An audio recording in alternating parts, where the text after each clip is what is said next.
मरियम नवाज शरीफ की बेटी हैं, लेकिन ये उनका वाहिद मेरिट नहीं है। वो जो सियासत में आई हैं वो बड़ी मेच्योर खातून हैं, सियासत पे गहरी नज़र रखती हैं। अपने वालिद के तजर्बात से साथ रहते हुए उन्होंने बहुत सीखा है, बहुत देखा है, मुश्किलात आई हैं, जेलों में भी गई हैं, सख्तियाँ भी बर्दाश्त की हैं। फिर एक वक्त ऐसा भी आया है, न सिर्फ ये कि उन्होंने अपनी बीमार वालदा की कैंपेन चलाई जहां से उनकी उठान हुई, उसके साथ साथ उन्होंने पार्टी को मुनज़्ज़म रखने में, पार्टी को के अंदर एक जिंदगी की लहर कायम रखने में, जलसों में जाने में, जुलूसों की क़यादत करने में मरियम का बड़ा रोल। मरियम ने ये मनसब संभालने के बाद, ये अहद संभालने के बाद मैं ज़ाती तौर पे जानता हूँ कि जिस मेहनत और लगन और मुशक्क़त के साथ वो काम करती है और जिस तरह एक एक छोटी छोटी चीज़ पे वो निगाह रखती है। आप पंजाब के अंदर भी जाके देखें, लोगों से भी मिलें तो आपको एक बड़ी मुस्बत तब्दीली महसूस होती है।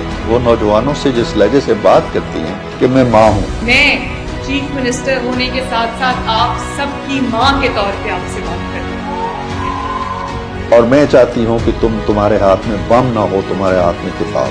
वो बड़ी इंस्पायरेशन के साथ खुद भी और नौजवानों के जहनों को तब्दील करने में, और उसकी जो हुकूमती कारकर्दगी है वो भी माशाल्लाह बहुत अच्छी।